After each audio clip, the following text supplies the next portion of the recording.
So folks, thank you so much to everyone who joined our workshop today. I'm Christina, the Community Gardens Program Manager for VINES. And this is our final Green Thumb workshop for 2021. So thank you to all you committed gardeners who are making it out to our final workshop. I just wanted to make a few announcements.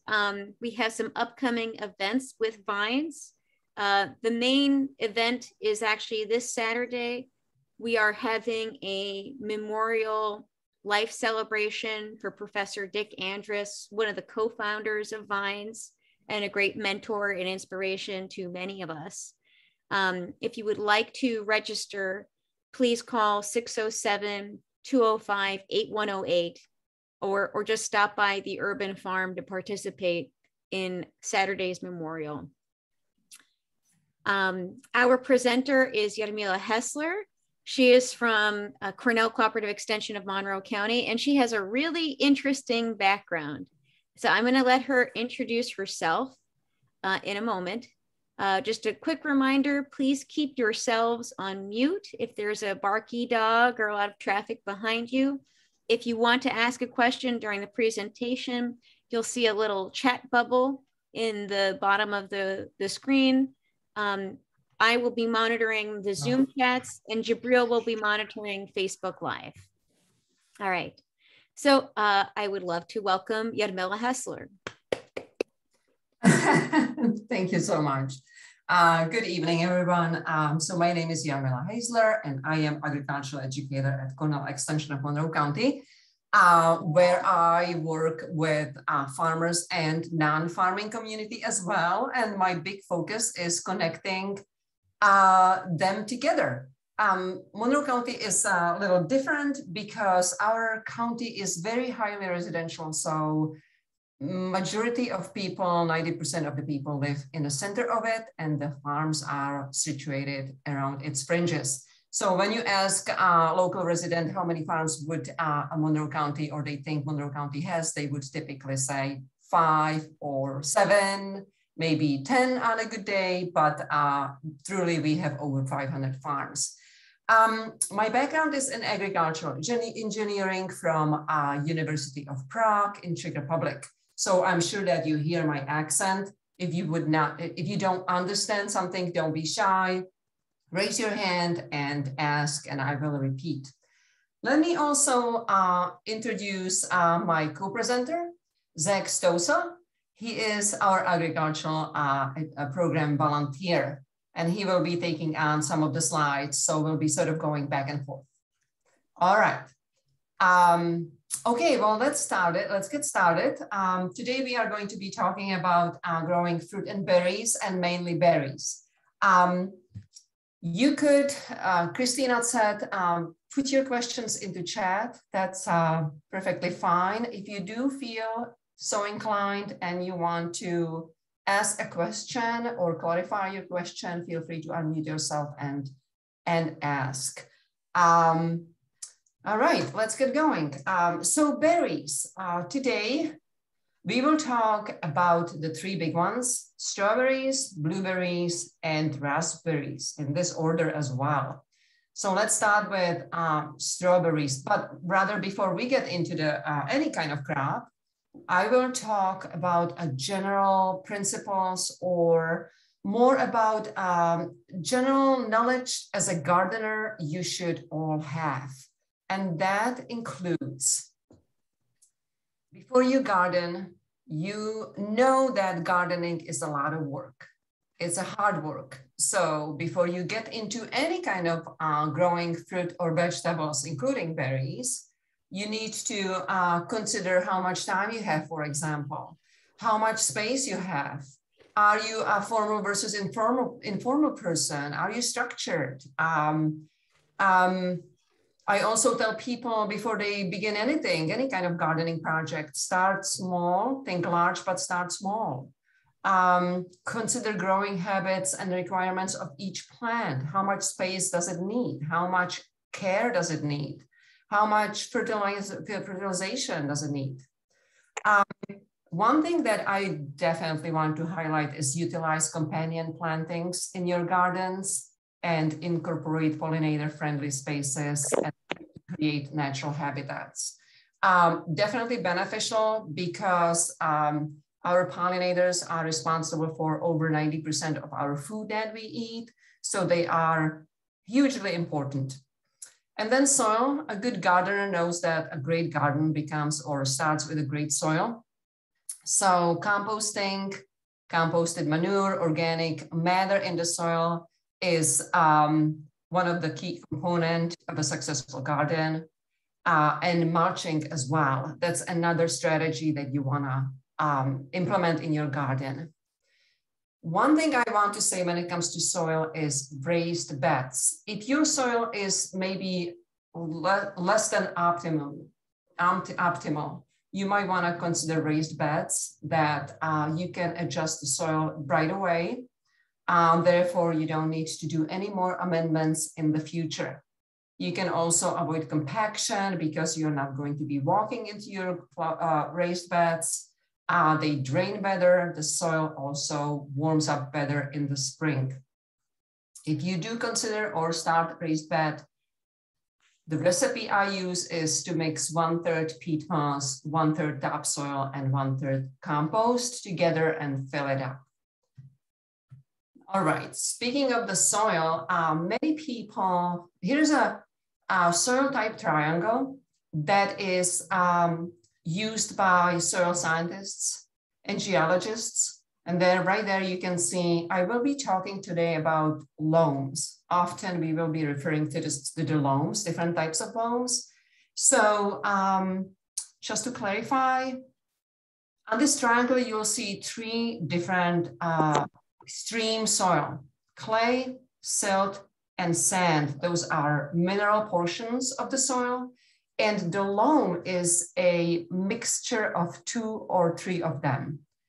Clay on its own is not a good growing type of soil. Silt and sand, neither. So you want to have a mixture to start your garden. So when we will refer to sandy soil, or sandy loam rather, that will be somewhere in this area, mixture of sand and some of the silt. The percentage here you can calculate or speculate, and we will talk about the soil samples, soil sampling, and soil analysis, and I will be referring to the soil texture, which refers exactly to this triangle. Another thing that we will cover today is importance of soil pH. As gardeners, I am sure that this is not a new concept, but let me just reiterate that soil pH is very important in the intake and what type of nutrients the plants are available to your plants. Every plant has different requirement, and that is because they are heavily interested, if you will, or they are in a need of certain nutrients. So pH is given or goes from 0 to 14 on a scale 0 to 14, where pH 7 is neutral. And anything under pH level 7 is acidic soil, with 0 being the most acidic. Anything above 7 is alkaline. You can adjust the pH. Again, the soil test will tell you what pH your soil is. You can add lime to increase the pH, and you can add... Yeah. You can add... Make them like square. To lower the pH. Square? Mm-hmm. No more almonds? No. Okay. Square.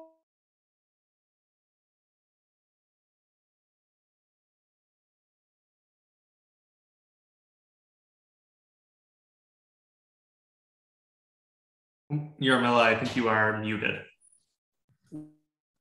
Can you hear me? Yes. So I mentioned that you will be able to take a soil test, and you can submit it to Cornell extension of Monroe County. We actually are one of the extensions and only extensions that is doing soil testing for pH, texture, and provide suggestions and recommendations on nutrients. If you want to have more in-depth analysis, you can turn to Red Dairy One lab in Ithaca. You can do your quick soil pH, and that is right here on the right-hand side. You can take a handful of the soil, rub it against your hands, and then take another sample, take another handful, and wet it with the vinegar. And if it fizzes, then you know that you have alkaline soil, or your soil is sort of on an alkaline side. So if you're thinking about growing blueberries, you might consider definitely doing some soil amendment. Or you can take another new handful and you mix it with the baking powder and wet it. And again, if it fizzes, your soil will be on an acidic side. So those are just, that's a little intro into pH on the soil pH, and also you can buy these strips. They are available, readily available online.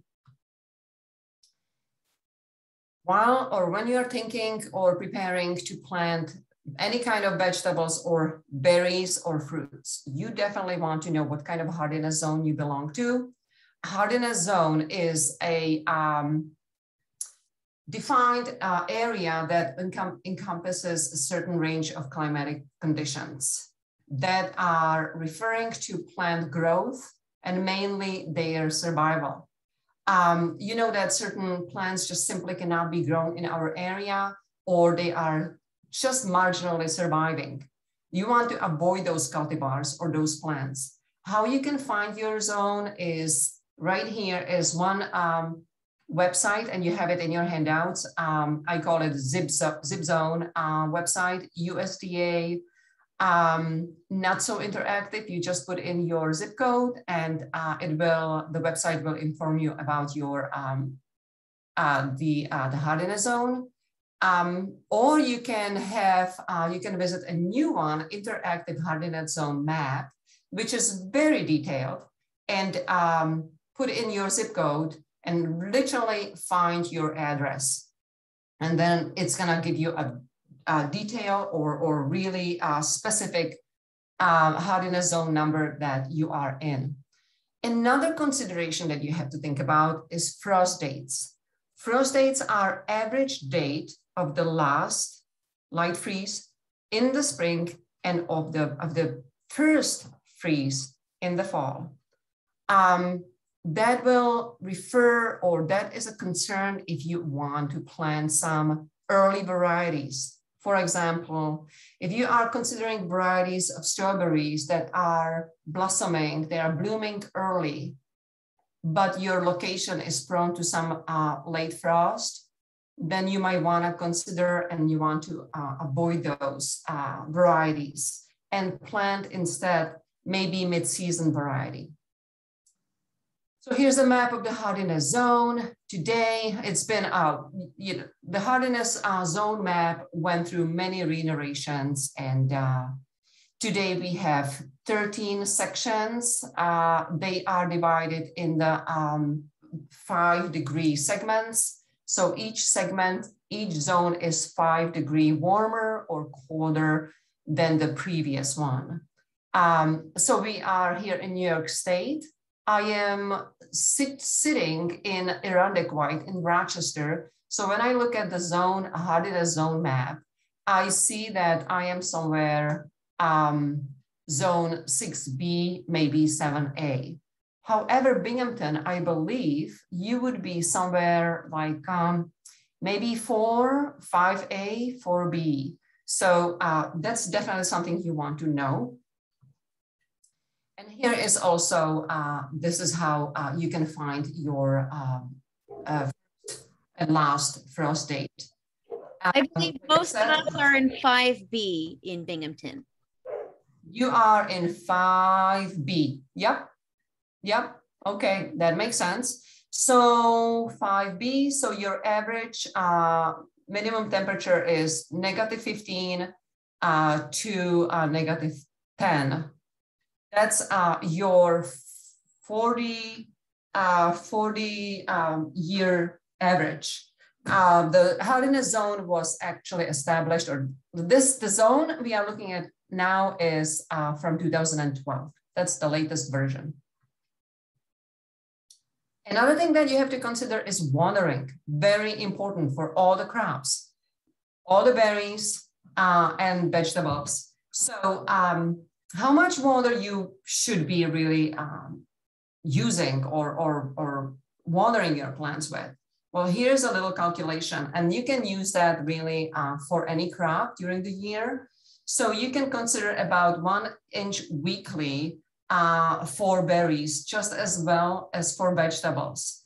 So you need to water, especially when it gets really hot. How you calculate how many inches you have to water or should water is, you take an average temperature, the high, you calculate an average temperature. So daytime high plus nighttime low, and divided by 2, of course. That's how you get your daily average temperature.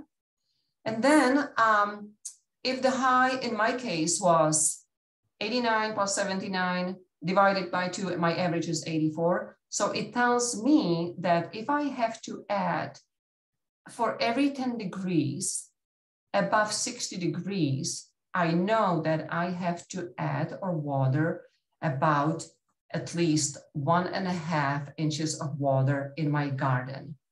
So that is, you have it in your handouts. If you didn't catch this, don't worry, but take a look at it. And this is definitely a handy formula. When you water, my suggestion also is water in the morning. That's the best time. I don't recommend evening watering because that promotes moisture being held in between the growth, shrubs, plants, vegetables, and on the leaves. So it promotes the growth of mold and critters like slugs. Another tip, do not water overhead, just like this gentleman here. Water to the roots. I think this right here, just like this lady in the middle picture, water nicely to the roots to avoid wetting the leaves. If you can spend your time and money, I suggest you can also use irrigation system. Maybe you have it in your gardens. Definitely will save you time. You can put it on a timer, and it also prevents the water loss. You can imagine it prevents evaporation. And another great advantage is that the water drips directly to the roots. So you can control it and you know exactly how much water you applied. All right, and now we are past more of a sort of like a general gardening section, and we are moving on to our berries, starting with the strawberries. Well, who doesn't like strawberries? Strawberries are opening the growing season.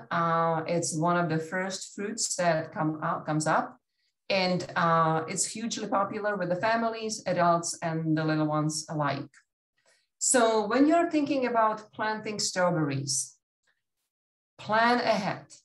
Believe or not, your most important time in growing or establishing strawberry bed is not when you actually order strawberries from the catalog or when you start planting them in the spring, but actually the year before.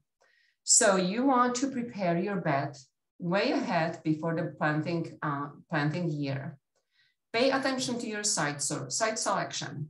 First of all, rule number 1, avoid the beds that were growing any tomato family crops, members like tomatoes, potatoes, peppers, any nightshade family members. Eggplants, peppers, tomatoes, potatoes, those, because they will harbor or they are carriers of this verticillium wilt. Equally, the strawberries and other brambles can harbor this disease. It's a soil-borne disease and will affect the strawberries. Likewise, some other weeds that could be growing in that very same area, like lamb's quarters, pigweed, and horse nettles, will harbor the same wilt. It's a fungus, and once the bed is infected, it is very hard to get rid of it. How you can prevent it? First of all, well, you will weed and clear all your bed. Then you can choose some disease-resistant hardy cultivars. Here I am giving an example of Erling Glow, All-Star, Scott, Tribute, and Tristar. They are pretty resistant, but still, it's definitely good way to start with good and healthy soil. On establishing the bed, you have to also pay attention to your soil. So choose your site carefully.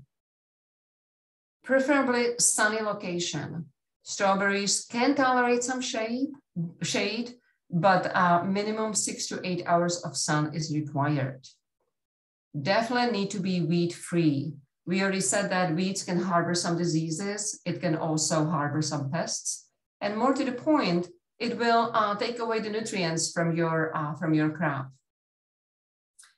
If you do have some history of the soil-borne diseases, you want to follow 3 to 5 year rotation. Don't plant strawberries when they were last year or not even 2 years ago. The soil should be ideally sandy loam. Remember when we were looking at that soil triangle, texture triangle, you know what sandy loam should look like or where it should be. Also, the soil should have good porosity and should have a good water retention. Complete soil test is highly advisable before you spend time and money buying the strawberries and planting them. So you know how much nutrients you need to add and you need to adjust the soil pH. Strawberries like pH of 6.2 on the average. So now we will talk about strawberry types. There are several types depending on their growing behavior and fruiting behavior. This is where Zach is gonna take it from here. All right, hello everybody. So yeah, Jarmila mentioned that there are 2 main types of strawberries here. As you can see, there are the short day or June bearing strawberries listed there. And those strawberries, they produce mainly 1 fruit crop per year. And that's going to be, as the name suggests, around June.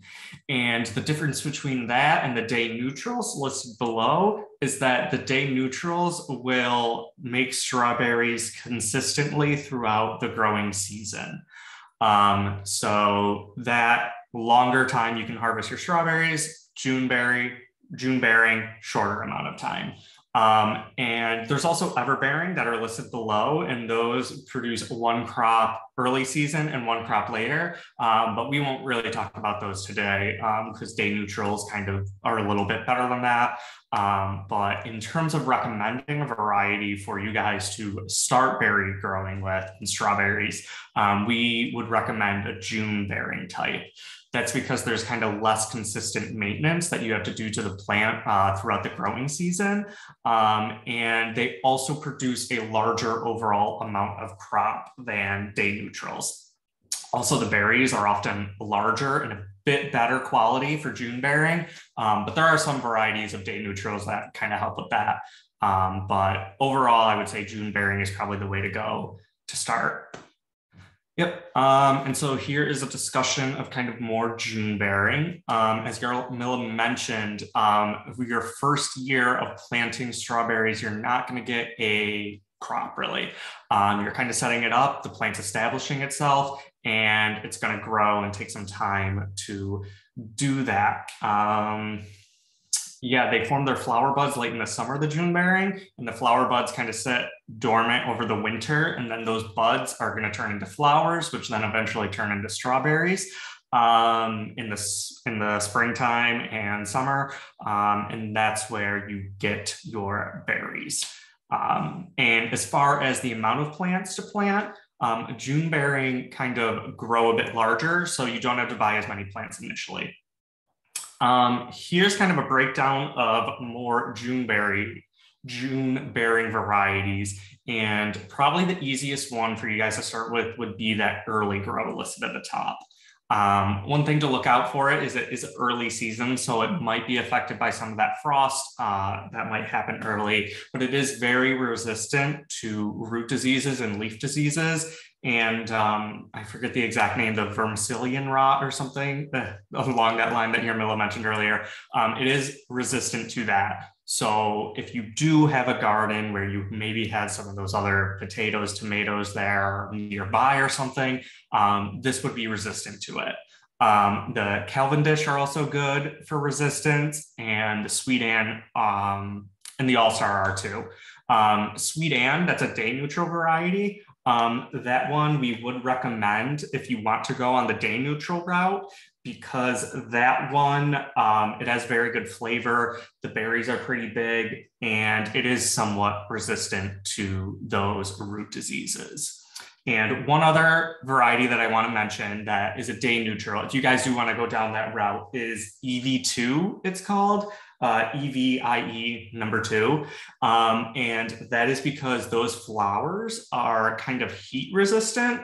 And one issue with everbearing is where if it gets too hot during the summer, the flowers start forming, and that's going to affect the amount of fruit you can get. So EV2, those flowers are kind of resistant to it, and kind of being in the southern tier, there's not as much like water beds nearby to mitigate those temperatures. So that could be something that would be good. And it does kind of have a little bit of a higher yield for a day neutral. And here is more description of kind of some specific characteristics of the varieties I just discussed. Again, with early grow too, another thing to note, they send out a lot of runners, and Jarmila will get into runners a bit later, but those are kind of basically like child plants. So you get even more plants out of them. Jewel, be a bit careful with, because it is not very resistant to those root diseases, that vermicillium, so it might the roots might rot. So that's just something to look out for with that.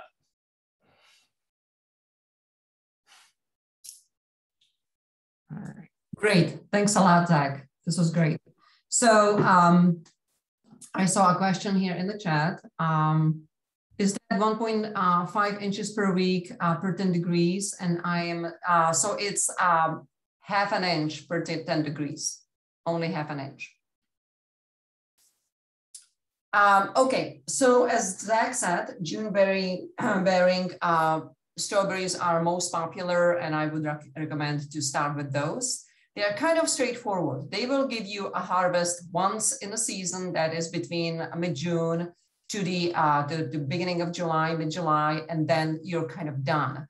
Honestly, the ever-bearing strawberries, they sound great because they sort of are supposed to be bearing or fruiting throughout the whole season.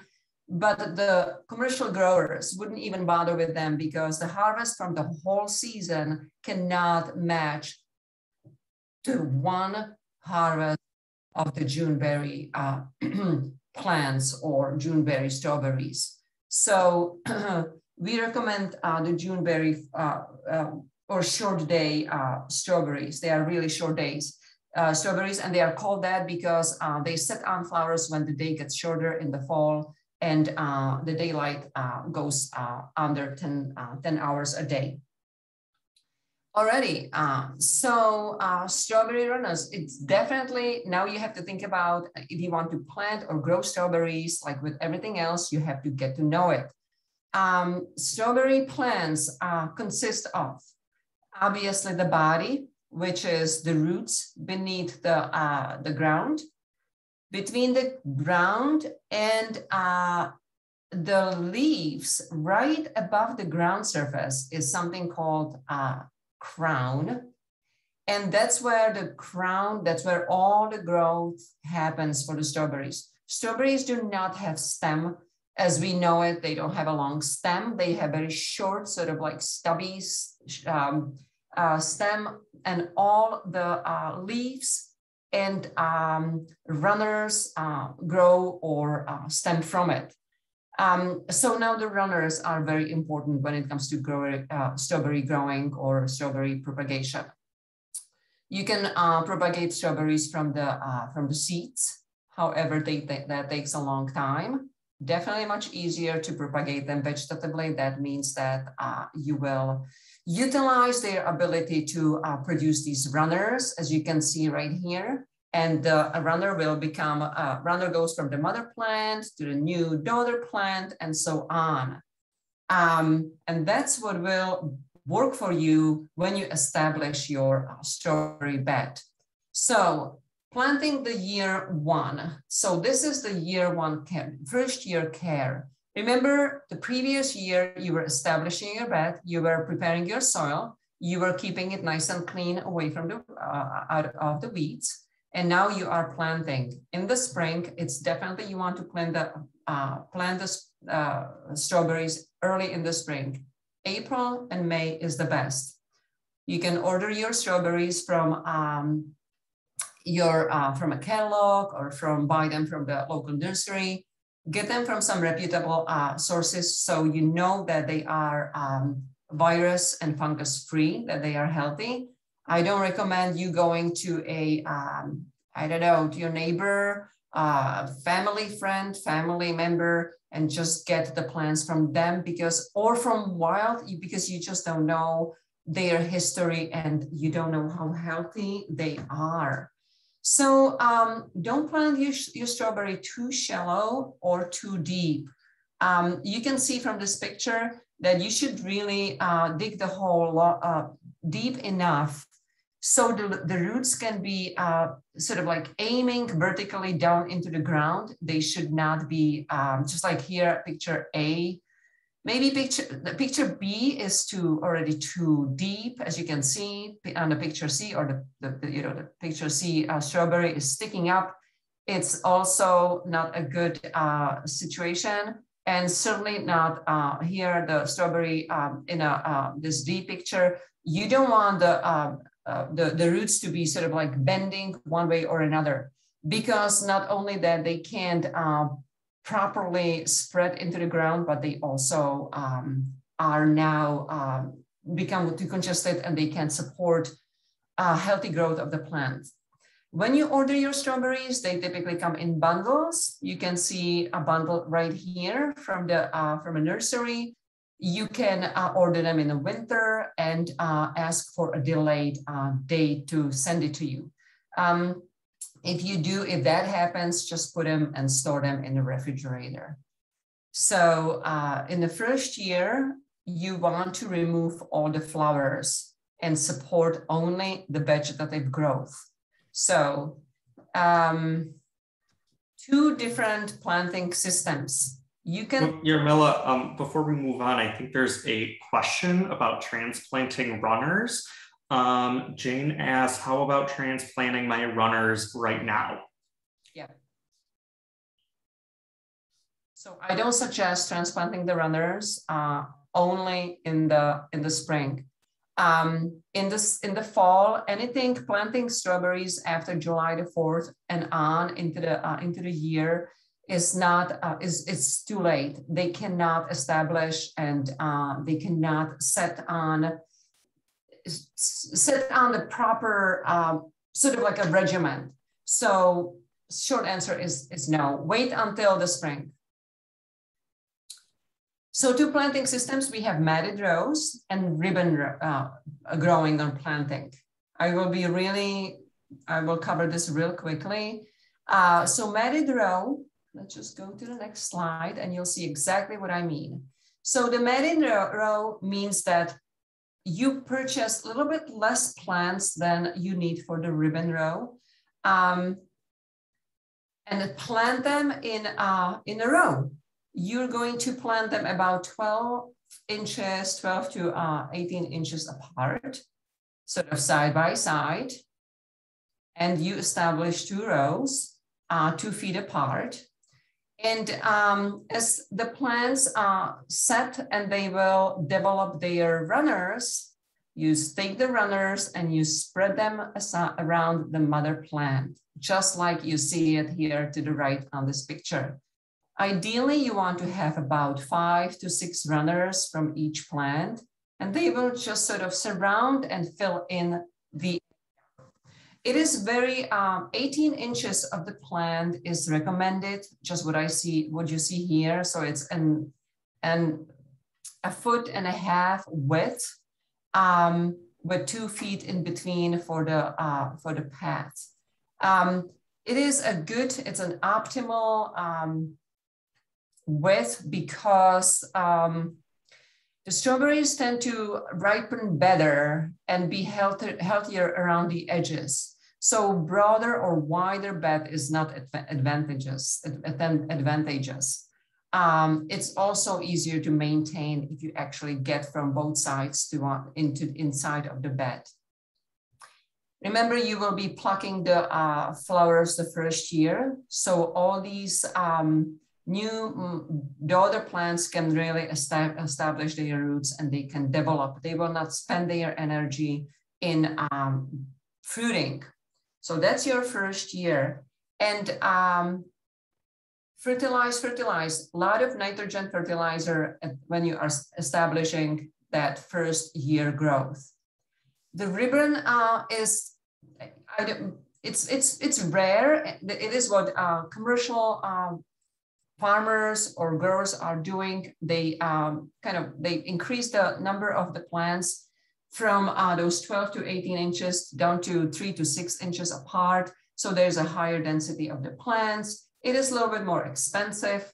However, you don't have to weed as much because obviously there's not enough room for the weeds to grow. Also, in the ribbon row, they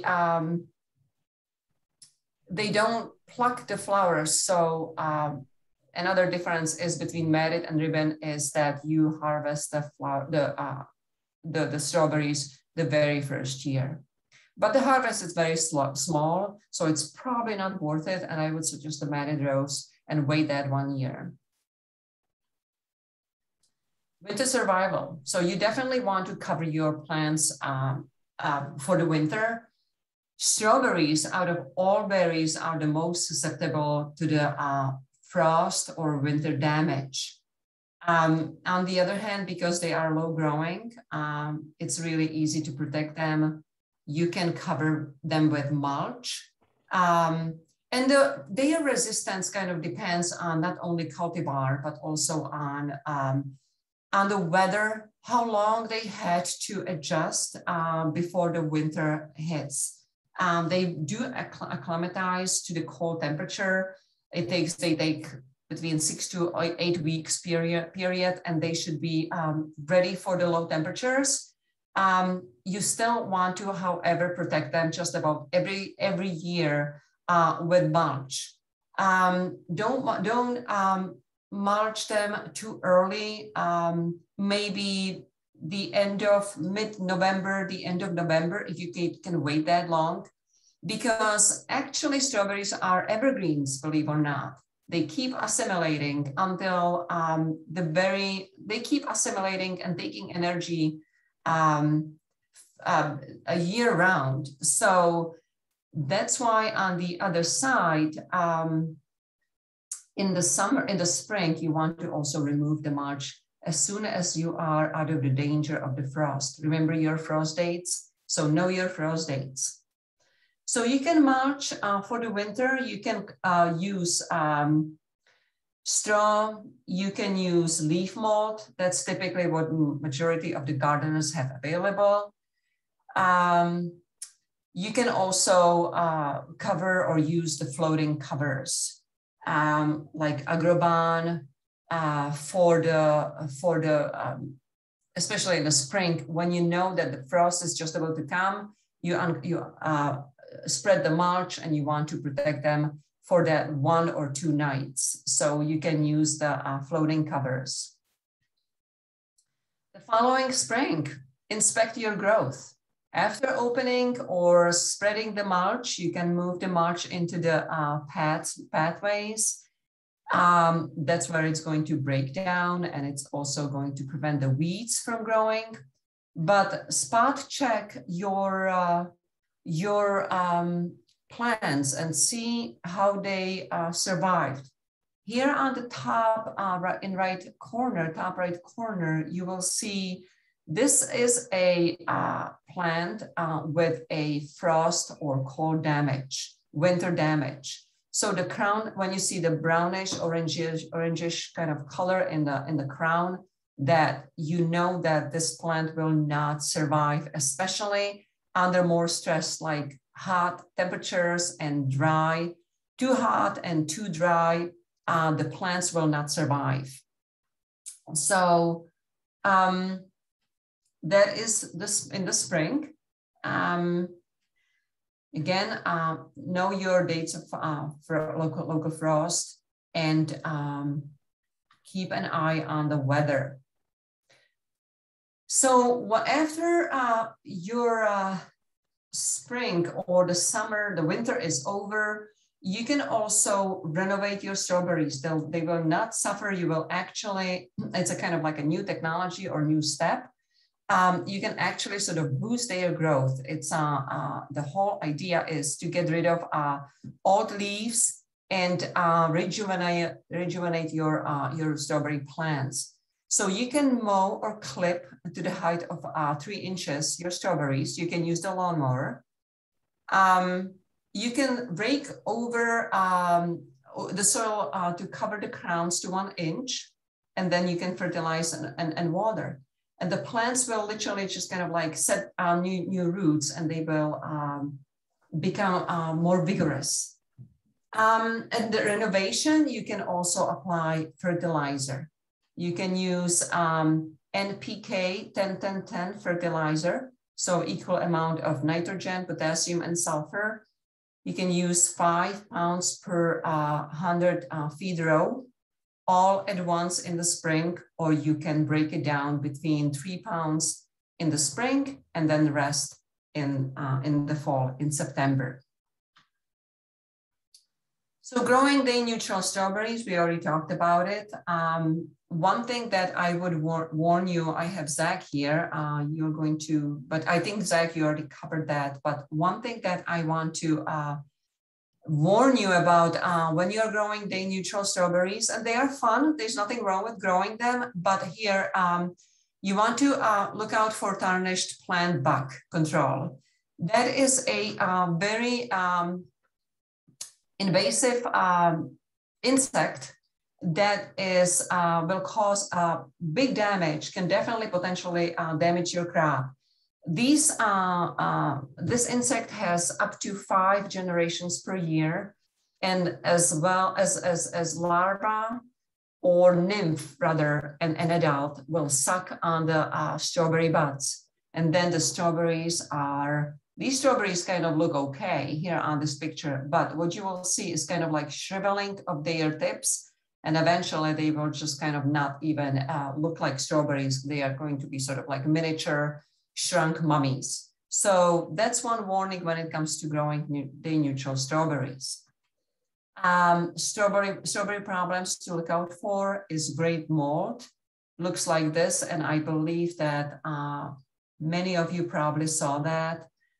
It is when the spring gets really wet and warm.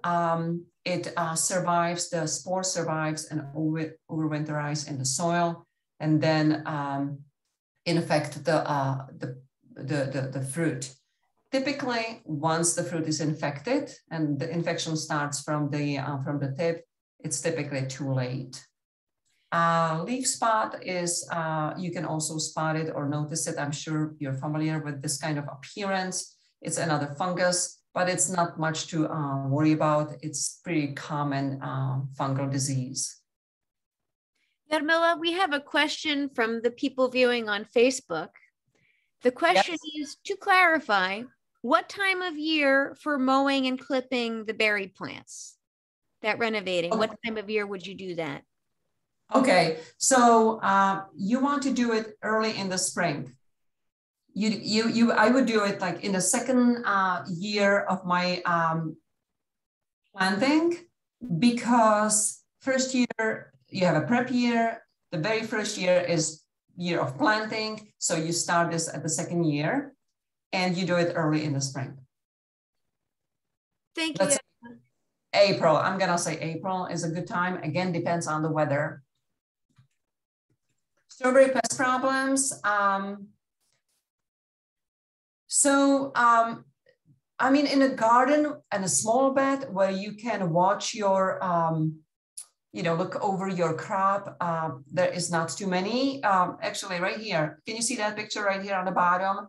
That is tarnished plant bug picture right here. This is what your strawberry are going to look like. Spider mites are very common as well. They will suck the juice from the leaves and aphids. And the slugs are common. That is why I mentioned you do not want to be watering your plants in the evening to minimize, you want to avoid that to minimize the slug problem. If you do have a slug problem, dioecious earth is a good solution. And we are moving on to the blueberries. I'm watching my time. We have, it's until 7 o'clock, right? Am I correct? Yep. Okay. So I don't have to be talking 100 miles per hour. All right, great. All right, blueberries. So the blueberry is another very common crop when it comes to berries. Very popular, easy to harvest, not so easy to grow. Cranberries and blueberries are actually one of our native plants in North America. And also today is the most domesticated fruit crop on a global scale. Not only in the United States, but in Europe and Asia, blueberries are just basically hugely popular. And that is because they are so versatile. You can use blueberries fresh, they can be dried, they can be stored well, they can be frozen, canned, jammed, they can be good for cooking, baking. They, like I said, they can be utilized in many different ways. So they are very popular. Today, you will hear when you talk about blueberries, maybe with other with nurserymen or breeders, you might hear about three major cultivated types: the low bush, the rabbitberry blueberry, and high bush. Zach, is this your portion here? On the next slide, I talk about those a bit more. Awesome. So here we go. Oh, maybe different order. Okay, fine. So I'll take this one. Keep going. No. I'll jump in when it's me. Okay, perfect. So knowing how your plants are developing, knowing how your blueberry bush is actually growing and developing will help you to understand the production practices that you need to apply. So if you take a look at this diagram on the right-hand side, you will see the plant parts are, the most important part is the crown, always. And we already have talked about the crown when we were talking about the strawberry. So the crown is a portion right here between the earth, the soil, and the upper parts. And the crown is also responsible for all the growth. That's where all the buds happen. Then from the crown, we will see the canes. The canes are those thick branches. The canes will further branch out. As you can see, the dark brown parts coming out of the canes. On each cane, as well as on the branches, you will see the shoots. They both will develop the buds. And then under the soil surface are fibrous roots. The blueberries are rooting very shallowly. They have very shallow roots. So that's something that you have to keep in mind. Also, the blueberries require a period of dormancy. They need to they have a requirement to go through a certain low temperature period in order to set on buds and then fruit for you. So at the beginning of the winter dormancy, that means in the fall, the bud will simply set on, and in the spring, they will swell.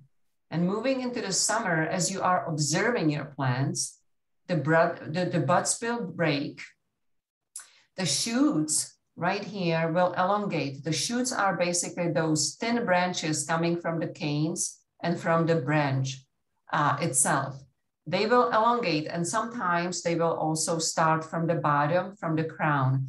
You can sometimes observe a flush of up to 10 inches growth. So they grow very rapidly, especially in the spring. Then after the buds are developed, they will also sort of like differentiate from vegetative buds into the flower buds. Then they will, through the swelling, they will separate and they will start flowering, developing the fruit, and then fruiting.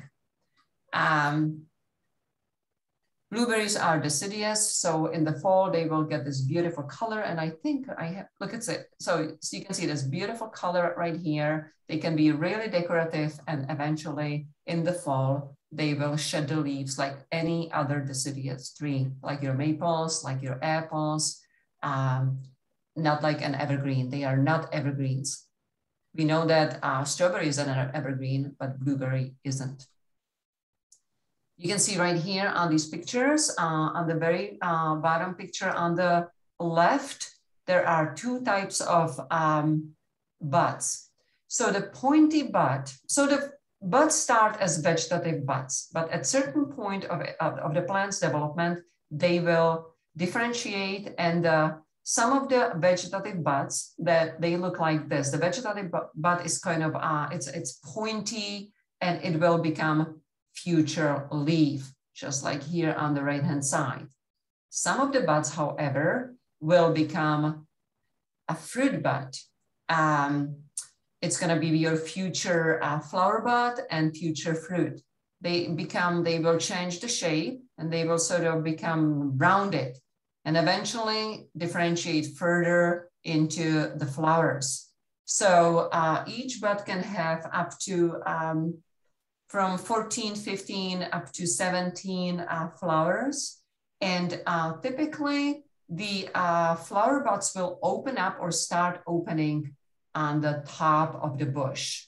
So you always want to have enough air and enough light going into the bush, because those buds that get plenty of air and sun will be fruiting first and will be fruiting completely.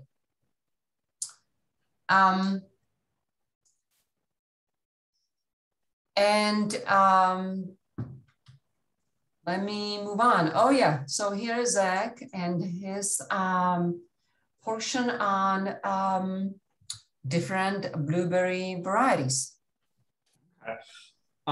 So yeah, those first zone 3s that are listed there, those are called half bush. And they are a cross between high bush and low bush. And with the half bush, those are actually very cold resistant, which is why they're zone 3, so they're hardy to zone 3. And generally those ones are pretty good to grow in our area. We will have a long enough dormancy period, as Jarmila mentioned. So you should be good with those varieties. And that's just a quick list of them, and then we'll get kind of more detailed later on.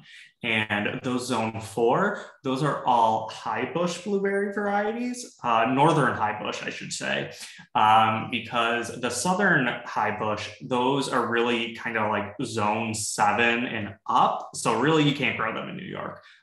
So you got to focus on the northern high bush varieties here. And generally the northern high bush have some natural resistances to leaf diseases and root diseases. So that's always a plus when growing cultivar. And yeah, next slide, please.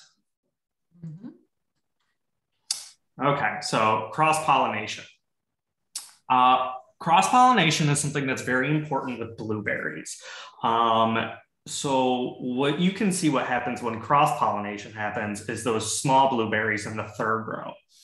And what cross-pollination is when one variety of blueberry pollinates another variety. So when choosing varieties, you have to pick 2. We don't recommend just growing one, because you'll get those small blueberries that are in the third row there. Yep. And so when choosing those varieties, you also want to choose ones that make flowers and you harvest the fruit at the same time, because kind of the harvest time follows the blooming time with blueberries. So when choosing them, you should choose too mid-season or too late season or too early season to kind of match with that. Because, you know, if one flower is open and the other's not, you're not going to cross-pollinate and you'll get smaller berries. And why'd you choose the two then? So yeah, just make sure that they bloom at the same time. And I think at the next slide is a list of some more varieties there. Never mind. So yeah, I think in the handout there will be a list of varieties. And with those varieties, the high country is good here. Off the top of my head, Berkeley and Blue Country, those two bloom at the same time. So those should be good to choose. In the handout, I'll follow up with an actual list. I think that slide just didn't make it in here, so I'll follow up with that more specifically. Sorry for the inconvenience of that.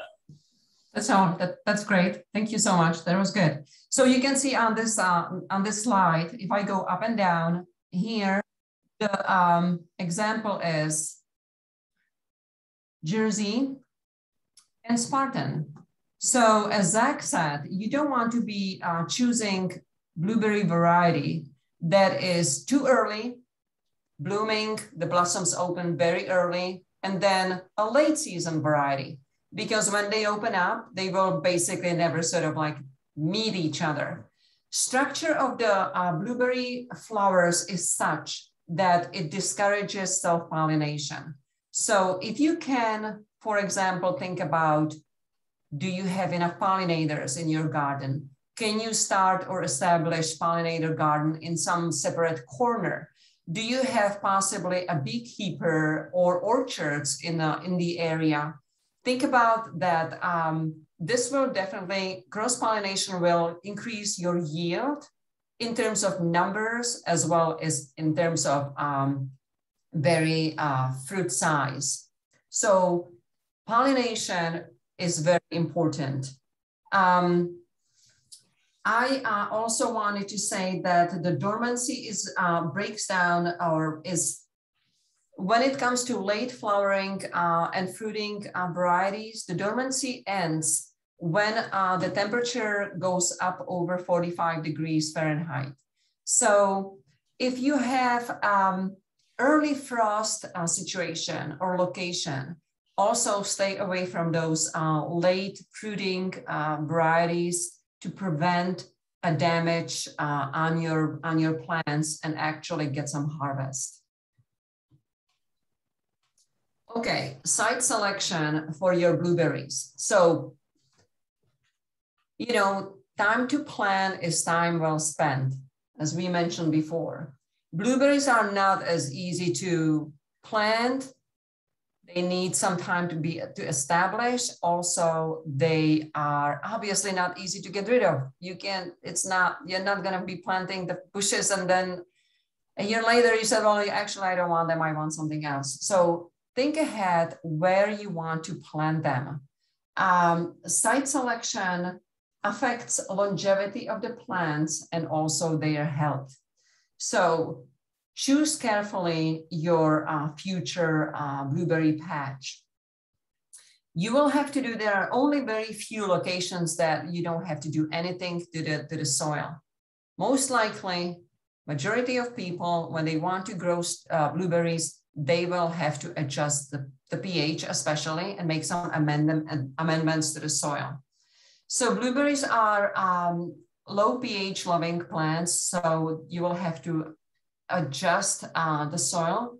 The ideal, they can go as low as, I think 3.8 pH is still the pH they can tolerate. But somewhere between 4.5 to 5 pH is optimal. They require also adequate, plenty of water and definitely mulching and weed control.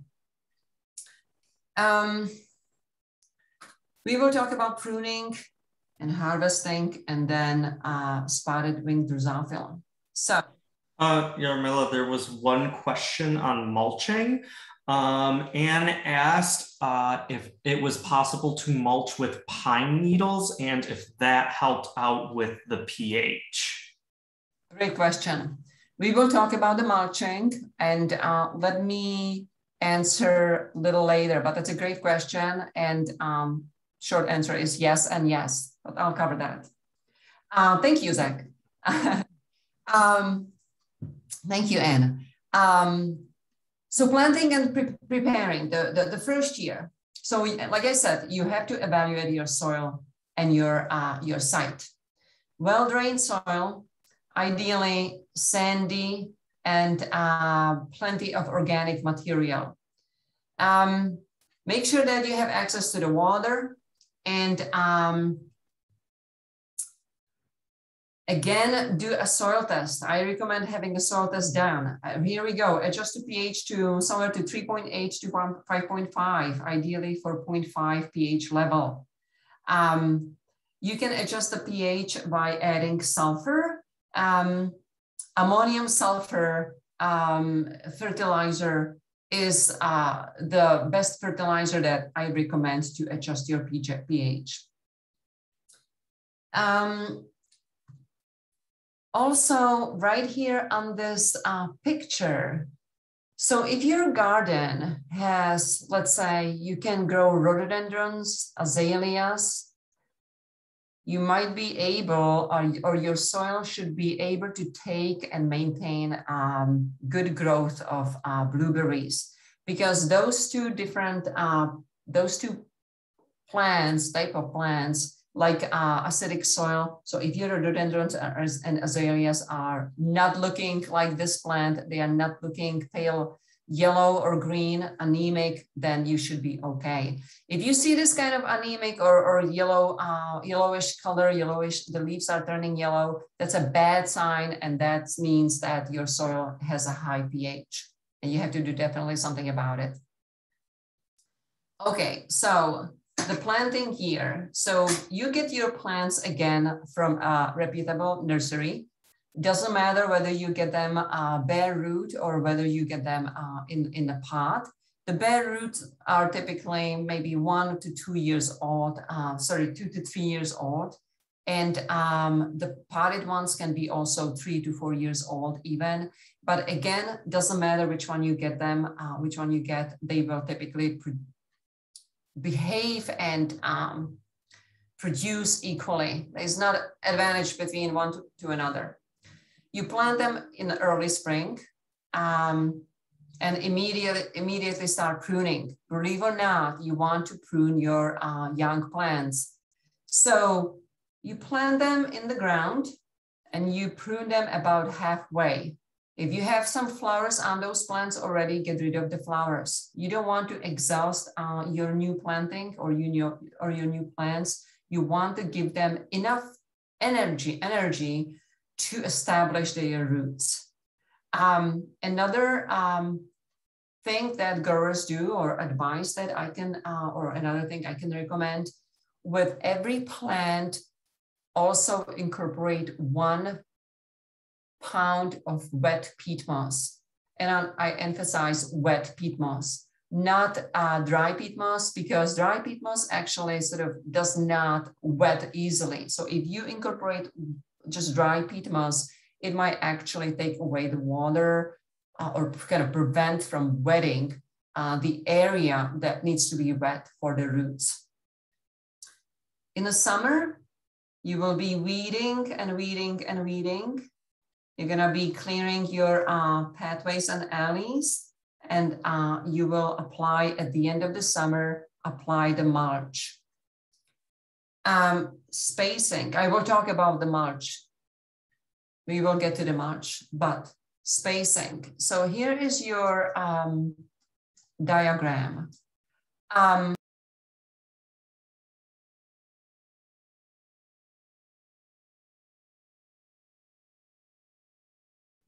Jarmila, I think you're muted again.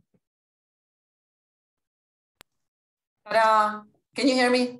Yes. Thank you. Thank you. So here's your diagram how to plant and plan your blueberry patch. This is from Norse Nursery.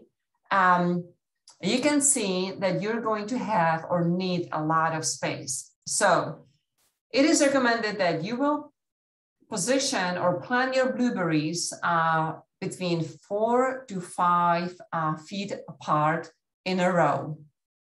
And the rows should be somewhere between 10 to 12 feet apart.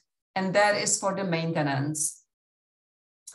And also to give the blueberry bushes plenty of time, spread or space to spread. As they go wider, they will actually grow into the row, and you will end up from 10 down to 5. So you will end up halfway with half that width. And that's just about how to plan your area. And once you plant it, you're going to maintain your patch. So early spring, you will prune. So pruning. I'm gonna go further down. So pruning early in the spring, depending on the variety. Zach was talking about the different varieties. Well, varieties are going to differ not only from the time of fruiting and setting on fruits, and harvest, but also their growth habits. Some shrubs or some varieties will send a lot of canes and a lot of branches vigorously, some little less. So know what variety you have and know what to expect. So you will be pruning early in the spring. You want to remove all the damaged canes. Then you want to keep the canes that are about a pencil thick, and you keep 2 new canes per year up to 8 years. That means that you will end up with about 16 canes per bush. All right, does that make sense? You will remove old and large canes and damaged by frost or physical damage. Those has to come out. If you have some old bushes, you want to remove about 20% of the growth to rejuvenate their vigor. You want to be pruning with sort of gardening shears, not with hedges. So go to the shrub, go to the plant, and get rid of the sort of use your hand to prune the shrubs, to prune the your blueberry plants. Sorry, I'm thinking about pruning and getting myself here confused. All right, in the summer, you're gonna harvest, you're gonna keep an eye on the weeds again, and you're going to be mowing the alleys and mulch.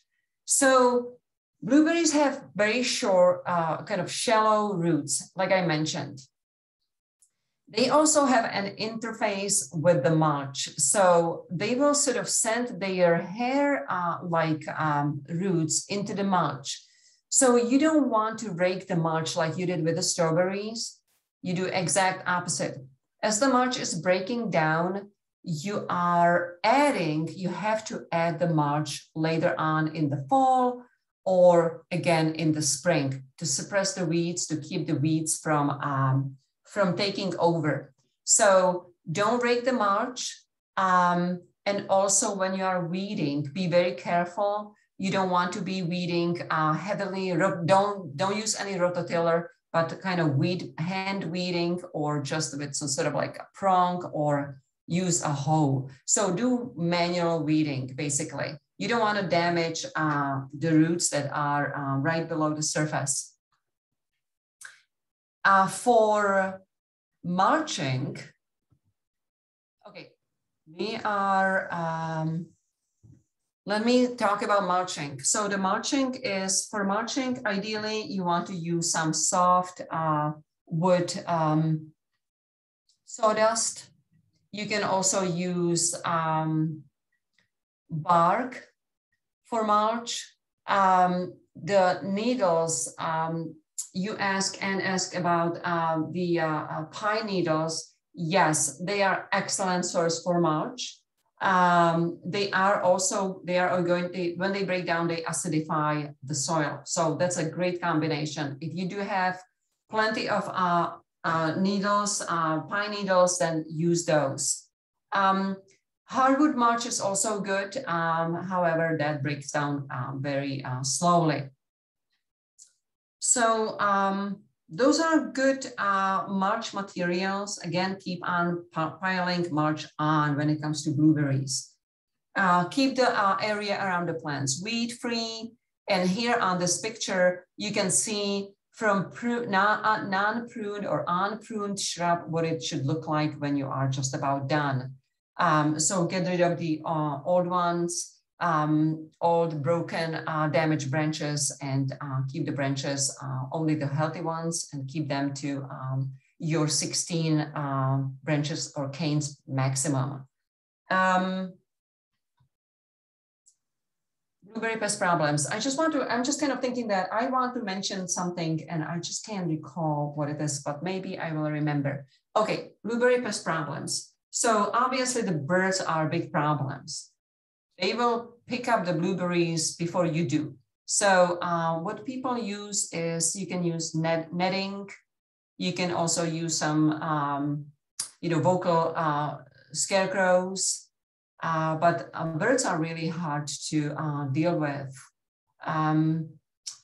Stem canker is a virus that is, you can see on this picture, that is something that happens when there is a wet summer. Stem canker is a fungal disease and will cause sort of like obstruction in the cane. And then the canes cannot circulate the water and the nutrients, and the plant slowly dies. And spotted winged Drosophila. So spotted winged Drosophila, that is definitely a big damaging pest. Looks like this. It's basically a fruit fly that came to United States, I'm gonna say in 2011, 2012. It's an Asian invader, so to speak, and today it's actually widely spread throughout the whole United States. Spotted winged Drosophila, unlike other fruit fly, or sort of like more common fruit flies that lay eggs on top of the fruit, this SWD, as we call them, its adult will lay the eggs inside of the young fruit. So as the eggs develop and the larva hatches, the larva will eat or feed from the inside of the fruit. So it's very hard for the growers or for you as a gardener to actually know that your fruit is infected until it's too late. What happens is that hundreds of eggs and larvae are feeding from within the fruit, and the fruit becomes very mushy.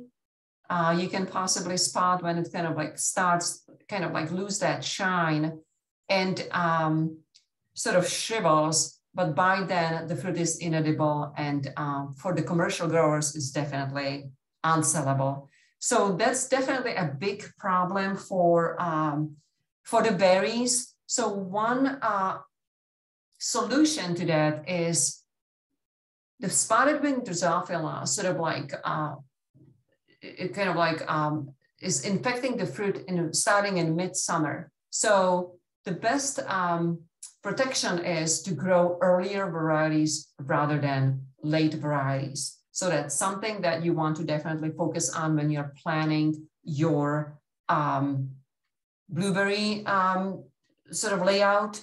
And this also goes the same with the raspberry. We'll talk about it in a minute. So raspberries and blueberries are very much affected by spotted winged Drosophila, by this pest.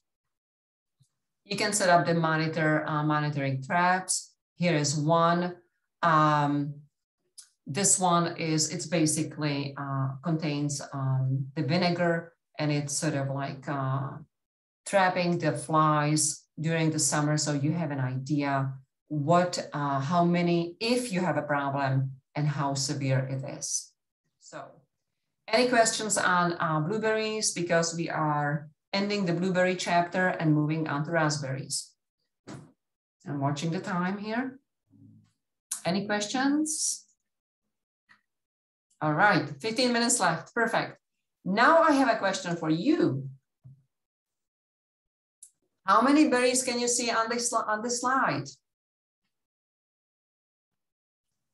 Put it in the chat or unmute yourself. I have done all this talking, it's your turn. You see three, okay, and see 3 berries. Anybody else? 3. 3, okay. All right. Say 3. 3. Zach, you see 3? All right. How many berries can you see? And ta-da! Drum rolls. None. How is that possible? All right. All right, guys. Well, here's the answer. So what are berries? Berries. So botanically speaking, a simple fleshy fruit that usually has many seeds, like bananas, grapes, and tomatoes. Those are berries. It's a simple fruit, and it's derived from one single ovary, from one individual flower. The middle is full of seeds, and it's surrounded by sort of like one simple skin. On the other hand, raspberries, blackberries, and strawberries are not true berries, but they are aggregate fruits. So if you think about strawberry, we said that true berry has actually seeds within the berry. So blueberries, Juneberries, cranberries, they are all berries, but strawberries, blackberries, and raspberries are not berries, all right? So that was a trick question. Just that you know. All right, moving on to the raspberries. Okay, so raspberries are not berries as we know, but we use them and call them and refer to them as berries. There are many different colors and many different types. So red raspberries are the most common ones, but then you can also have the purple ones, golden ones, and black ones. So again, a little source of confusion. Blackberries versus black raspberries. How can you tell the difference? So here from this picture right on top, the blackberry on the right-hand side, it's a true blackberry fruit. On the other side, the raspberry on the right-hand side, you can see, if you compare those two, the raspberry has kind of like a hollow inside. On the other side, the blackberry, if you pluck them, there is a part of stem is still stay inside. So if you have a fruit, black fruit, but it's hollow inside, it's always a raspberry. If it's black and it has part of stem, it's not hollow inside, it's a blackberry, all right? Plus blackberries are shinier, much shinier. You can see the black raspberry on the bottom here. They have this kind of like a hair, tiny hair on the surface, so they kind of look fuzzier, not so shiny, and they are also a little smaller in size. So again, we want to know the growth habit of the raspberry. Raspberries, just like blackberries, are considered to be brambles or caneberries. So this is very important for you to think about when you are growing different types of raspberries. Okay, so real quick, you're going to have primal cane, which is a cane that grows the very first year. That primal cane will survive the winter and become a floricane. And then another part of the, or important part of the raspberries are the roots. Rhizome, that is underground stem that is spreading and sending new shoots or so-called suckers. That's where a new plant originates, all right? So the roots are below, and then the stolon or a runner under the ground, just like strawberries, they had runners, but that one was above the ground. This one is under the ground, and the new daughter plant will start. All right, so Zach, you want to talk about the raspberry types? Yes, I will. Okay, so the main difference between the raspberry types, similar to the strawberries, is when they fruit. And like strawberries, there are the summer bearing ones and there are fall bearing ones. The summer bearing ones, they only grow fruits on the floricanes. If you remember the last slide, that second year growth that is woodier, it overwintered, it grew the year before, where the primicanes become floricanes. The summer bearing only have fruit on the floricanes. Everbearing, they also grow fruit on the primicanes, which is different. So the primicanes are grown the first year, and that fruit is going to happen in the fall. So there's two harvests with everbearing. One that occurs earlier in the season on the floricanes, and one that occurs later on the primicanes. And those are the main difference. With summer bearing, all black raspberries that you're going to find are summer bearing varieties. All yellow and golden ones are everbearing. So that's just kind of a neat thing about it. Next slide. Very good. Oh, I think some slides were also left off this That's okay. one. Okay. That's okay. Let's keep moving because we have, the time is running out. I want to. Okay, let me just say the names of the varieties I'll recommend. For a black raspberry, Jewel, and for a red one, Prelude, because it has some disease resistance. For everbearing yellow, Anne, that's a good one to do. And for a red one, I would do Caroline, a red everbearing. Okay, I'm done. Okay, so I have this chart. So which one did you say for summer bearing raspberries? Did you say Prelude? Can you see the slide? Zach, you are muted. Yeah, Prelude. I mentioned Prelude. Those are a good one because it has some disease resistance. And Caroline is also a good one for everbearing. Okay, yeah, perfect. And if you take a look at the Prelude and Caroline, they are both, Prelude is mid-season variety, and then Caroline is, well, everbearing. And so let me go back. You could see, you saw me hiking up and down my slide, but so really briefly, raspberries are very easy to grow. When it comes to their growth and development, they are going to be spreading and probably growing very vigorously. They like organic soil, a lot of organic material in the soil. They don't like standing water, just like this you see from the picture. Sandy loam is good, and the soil that will not retain the water for too long, that will have a good water retention. Planting summer bearers, you can see right here is 18 to 24 inches apart, so at 1.5 to 2 inches, 2 feet apart for new planting, and 8 to 12 feet apart in a row.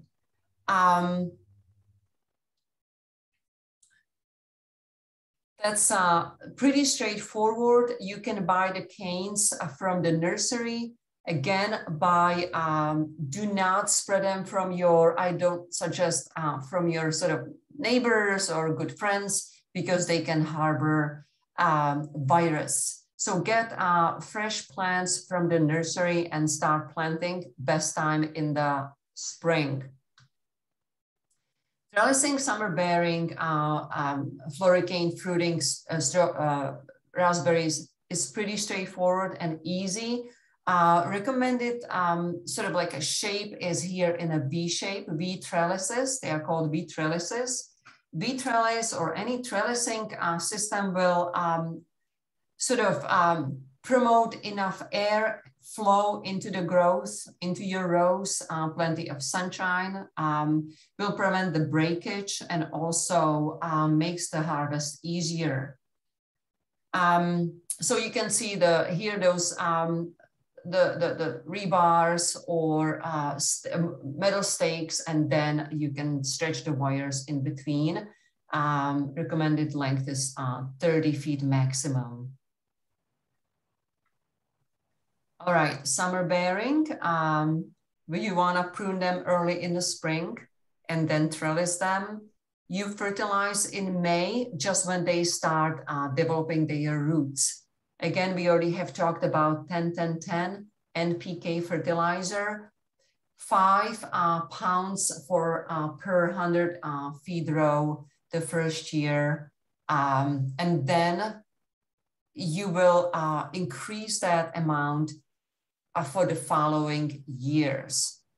Apply in May or April, as soon as the soil is workable and temperature goes above 45 degrees Fahrenheit.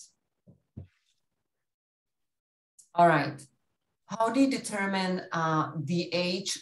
We were talking about floricane and primocane. I have a diagram a little later, so you will see exactly what I'm talking about.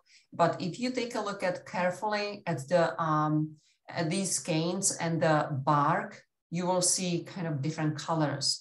So the light color is your primocane. The light color is always the new root or new growth or new shoots. That's what I wanted to say.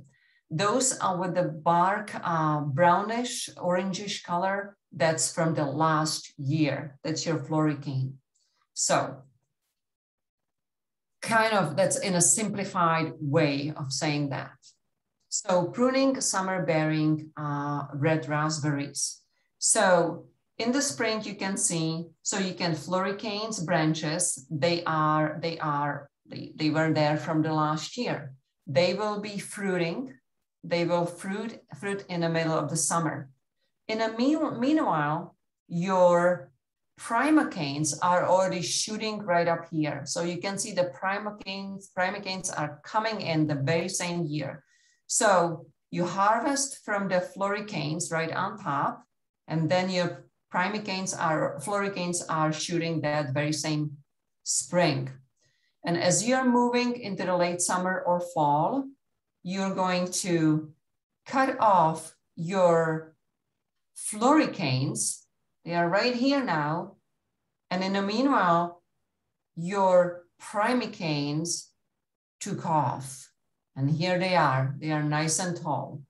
Next year, they are become your floricanes, and you're going to have new primocanes, all right? So it is a little confusing, but it's straightforward.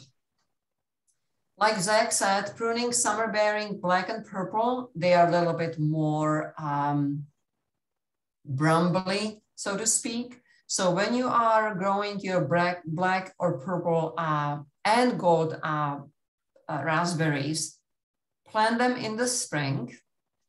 First, let them grow, and then cut the tips about down to, so if they are 3 feet long, cut 1 foot away, cut them off 1 foot off. Then let them grow, and the second year, they get, again, like I said, they get brumbly and they get light, they send out a lot of side branches.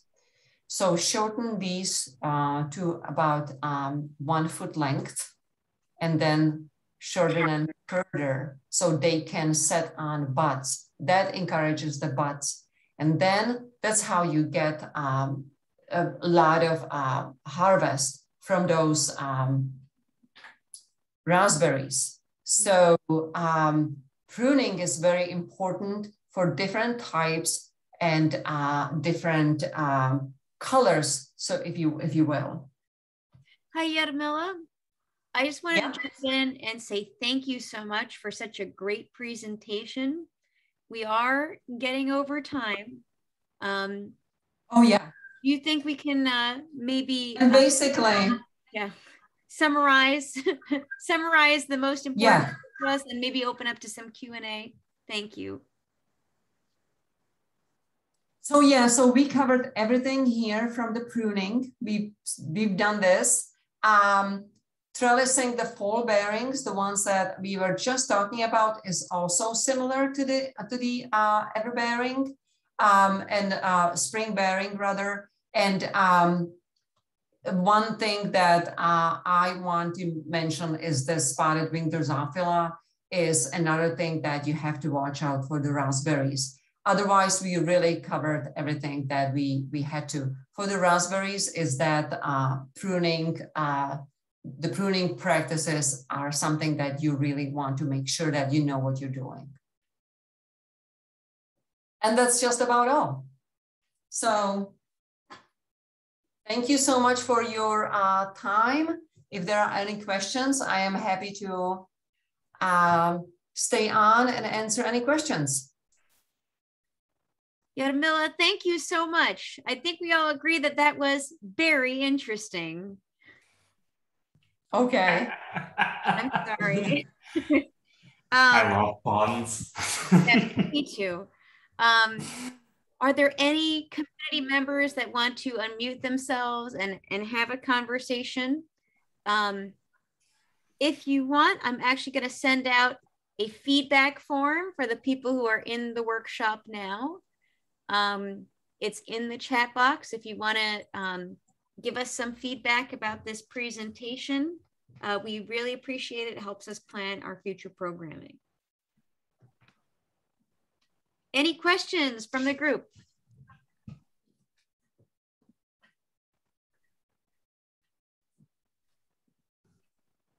And maybe, Jarmila, if you unshare your screen, we'll be able to see the whole group who's still here. It looks like maybe if somebody wants to raise their hand or unmute themselves. Looks like Lysandra wants to ask something. No? Sorry, no. Okay. You did good. Okay. Thank you. I appreciate it. I appreciate the information though. Yeah, it's a lot to cover. It's definitely a lot to cover. So, but it's well taken, and it'll help us do better at our gardening. Mm-hmm. Yes, and feel free to reach out. Cornell Extension of Monroe County. Like I said, if you just look us up, I am definitely take a look at the staff, and then you can reach me directly with a phone number and email. All is included. Beautiful. Thank you. Thank you. And Zach, thank you so much for having us.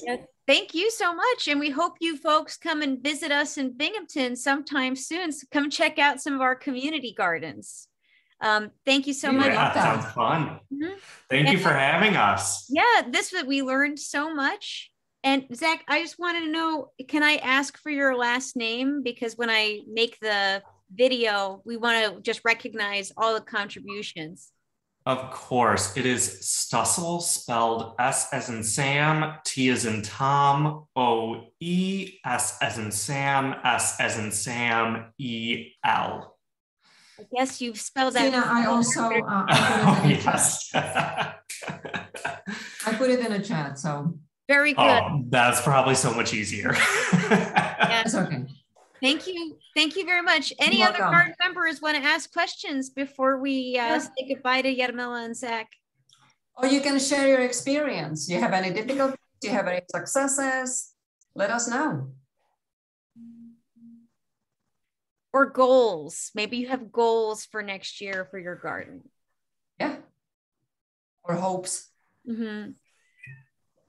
There's always lots of hopes. Thinking about that, a lot of hopes. Yeah, never hurts. Okay, well, thank you so much again, and keep in touch. Thank you, folks. Thank you so much. Bye. Yeah, I will email you tomorrow with some follow-up. Okay. But thank you so much to both of you for all of the time you put into this. You've really helped our community. Thank you. Pleasure. Yeah, thank you so much for having us. Yes, Bye. thank you. Bye.